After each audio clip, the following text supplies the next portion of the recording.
धाब्यावरच्या भाज्यांपेक्षाही चविष्ट लागणारी ही भाजी मी कच्च्या पपईपासून बनवलेली आहे. आणि चव चाखून तर तुम्हाला आश्चर्यच वाटेल, की कच्च्या पपईपासून आणि तेही घरचे उपलब्ध असलेले साहित्य वापरून बनवलेली ही भाजी धाब्यावरच्या पनीरच्या भाज्यांपेक्षाही चविष्ट लागते. तुम्ही नक्की ट्राय करून बघा. खरंच तुम्हाला आणि तुमच्या घरच्यांना ही भाजी खूप जास्त आवडणार आहे. तर इथे मी भाजीसाठी एक मोठी कच्ची पपई घेतलेली आहे, पण एवढी पपई मी इथे नाही वापरणार आहे. यातली फक्त थोडी पपई मी वापरते आहे. बाकी पपईची मी टिफिनसाठी एक रेसिपी बनवणार आहे. ती रेसिपीसुद्धा मी तुम्हाला दाखवणारच आहे. पण इथे आपण जी भाजी बनवतो आहे ती धाबा स्टाईल असणार आहे. पपई चिरत असताना तुम्हाला लक्षात आलेलंच असेल, अगदी कडक अशी पपई आहे. मधला भाग हलकासा लालसर व्हायला लागलेला आहे, कारण पपई आणल्यानंतर मी 2 ती 3 दिवसानंतर ही भाजी बनवते आहे. आणल्यानंतर मी याला फ्रिजमध्येच ठेवलेलं होतं, म्हणजे ही पिकत नाही. तुम्ही जर 2-3 दिवसानंतर भाजी बनवत असाल, तर फ्रिजमध्येच ठेवा, म्हणजे ही पिकणार नाही. हलकासा गोडवटपणा या भाजीमध्ये असेल तर छान लागतो, पण अगदी खूप गोड असलेली पपई वापरू नका, त्यामुळे भाजीची चव बिघडेल.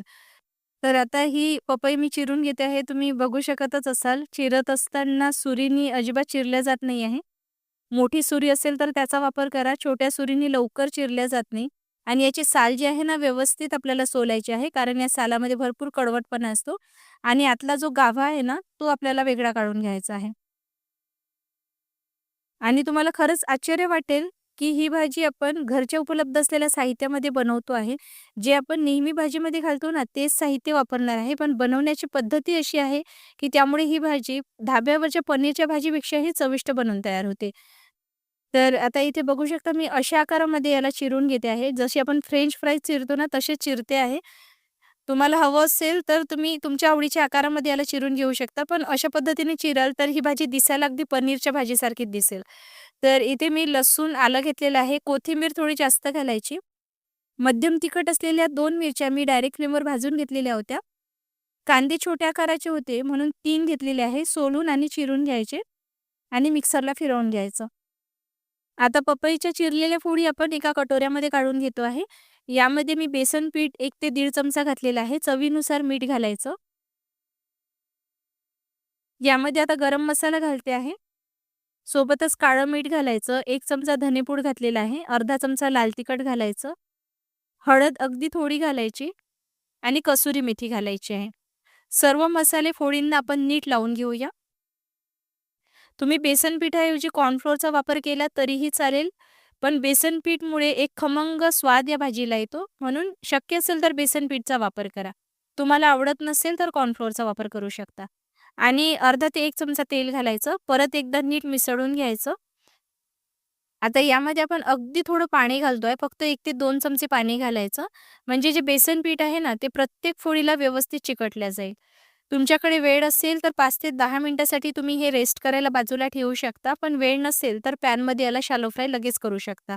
तर इथे मी पॅनमध्ये 1 ते 2 चमचे तेल गरम केलेलं आहे. यामध्ये आपल्याला या कोट केलेल्या फोडी घालायच्या आहे आणि याला शॅलो फ्राय करायचं आहे. मस्त क्रिस्पी कुरकुरीत होईपर्यंत याला फ्राय करायचं. जेव्हापर्यंत याला छान गोल्डन ब्राउन कलर येत नाही ना, तेव्हापर्यंत फ्राय करायचं. अशा पद्धतीने जर तुम्ही पपईची भाजी बनवाल ना, तर अतिशय चविष्ट लागते. म्हणजे पनीरची भाजी तुम्हाला या भाजीपुढे फेल वाटेल एवढी चविष्ट लागते. तर बेसन पीठ आपण जे भाजून घेतो आहे ना, यामुळे या भाजीला एक खमंग असा स्वाद येतो. झाकण ठेवायचं, अगदी मंद आचेवर याला भाजून घ्यायचं. तर फोडी आपण रश्श्यामध्ये जास्त शिजवणार नाही आहोत. म्हणून आपण झाकण ठेवून इथे शिजवून घेतो आहे आणि याला कोटिंग असल्यामुळे या छान कुरकुरीत राहतात. पण रश्श्यामध्ये थोड्या मऊ पडतात, पण चवीला खूप मस्त लागतात. आता आपण अगदी मंद आचेवर हे बाजूला ठेवूया. तर तेव्हापर्यंत आपण इथे ग्रेव्ही तयार करतो आहे. तर कढईमध्ये 2 ते 3 चमचे तेल गरम करायचं. यामध्ये जिरे घालायचं आहे. ही भाजी बनवायला अतिशय सोपी आहे. कमी साहित्यामध्ये तयार होते, पण चवीला धाब्यावरच्या पनीरच्या भाजीपेक्षाही चविष्ट लागते. म्हणजे तुम्ही कल्पनाही केली नसेल, की एवढे कमी साहित्य वापरून एवढी चविष्ट भाजीही तयार होऊ शकते. त्यामुळे तुम्ही एकदा तरी नक्की ही भाजी ट्राय करून बघा. त्याला केलेलं वाटण मी परतून घेतलेलं आहे. यामध्ये आता शेंगदाण्याचं कूट घालते आहे. शेंगदाणे भाजून याचं भुरभुरीत असं कूट केलेलं होतं, ते 3 चमचे घातलेलं आहे. आणि ही भाजी ना घरच्या साहित्यामध्येच तयार होते. म्हणजे तुम्हाला फक्त पपई विकत आणायची आहे. बाकी साहित्य आपल्या घरी उपलब्ध असताना तेच वापरायचं आहे. तर हे शेंगदाण्याचं कूट ना आपल्याला व्यवस्थित भाजायचं आहे. हे भाजलेलं कूट जरी असलं ना, तरी लालसर तांबूस रंग येईपर्यंत याला परतून घ्यायचं. अगदी मंद आचेवर परतायचं. अर्धा चमचा हळद घालायची आहे. धनेपूड घालायचं आहे 2 मोठे चमचे. सोबतच इथे गरम मसाला अर्धा चमचा घातलेला आहे. कसुरी मेथी घातलेली आहे आणि थोडं पाणी घालायचं म्हणजे मसाले जळणार नाही आणि सर्व नीट एकदा परतून घ्यायचं आहे. आता इथे बघू शकता कढईने थोडं तेल सुटायला लागलेलं आहे. यामध्ये आता मी 1 चमचा किचन किंग मसाला घातलेला आहे. मसाला घालणे ऑप्शनल आहे. तुम्ही साठवणीचा कुठलाही मसाला घरी असेल तर तोही घालू शकता. पण किचन किंग मसाल्यामुळे या भाजीला चव छान येते. अगदी थोडं गरम पाणी घालते आहे. तर ही भाजी आपण धाबा स्टाईल बनवतो आहे त्यामुळे ग्रेव्ही दाटसरच ठेवलेली आहे. इथे मी अर्धा चमचा पॅकेटचं लाल तिखट घातलेलं आहे. यामुळे रंग छान येतो आणि भाजी खूप तिखट होत नाही. सर्व नीट एकदा परतून घ्यायचं. तर परत मी यामध्ये पाणी घालते आहे कारण शेंगदाण्याचं जे कूट असतं ना, ते घातल्यानंतर भाजीला दाटसरपणा येतो. त्यामुळे तुम्हाला ही भाजी किती दाटसर किंवा पातळ हवी आहे, त्यानुसार यामध्ये पाणी घालायचं आहे. आता यामध्ये आपण ज्या शॅलो फ्राय करून घेतलेल्या पपईच्या फोडी होत्या ना, त्या घालतो आहे. तर याला बेसन घालून जे आपण शॅलो फ्राय करून घेतलेलं होतं ना, त्यामुळे या भाजीची चव अतिशय भन्नाट लागते. तर आता सर्व नीट एकदा आपण परतून घेऊया. आता ही भाजी पपई घातल्यानंतर आपल्याला जास्त शिजवायची नाही आहे, पण झाकण ठेवून आपण एक वाफ काढून घेणार आहोत. पाणी ॲडजस्ट केल्यानंतर यामध्ये मीठ घालायचं, म्हणजे मीठ कमी जास्त होत नाही. आता यावर झाकण ठेवायचं आहे आणि मीडियम टू लो फ्लेमवर आपल्याला 2 ते 3 मिनिटासाठी शिजवून घ्यायचं आहे. बघू शकता मस्त कडेने तेल सुटायला लागलेलं आहे आणि दिसायला बघू शकता ही भाजी किती मस्त दिसते आहे. तर ही चमचमीत पपईची भाजी तयार झालेली आहे. वरून भरपूर चिरलेली कोथिंबीर घालायची.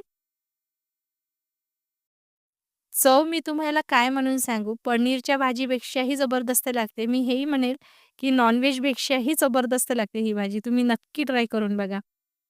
तर इथे ही पपईची चमचमीत भाजी तयार झालेली आहे. जेव्हा तुम्ही ही भाजी घरी बनवाल ना, तेव्हा सुरुवातीला कोणाला सांगू नका, की ही भाजी तुम्ही कच्च्या पपईपासून बनवलेली आहे.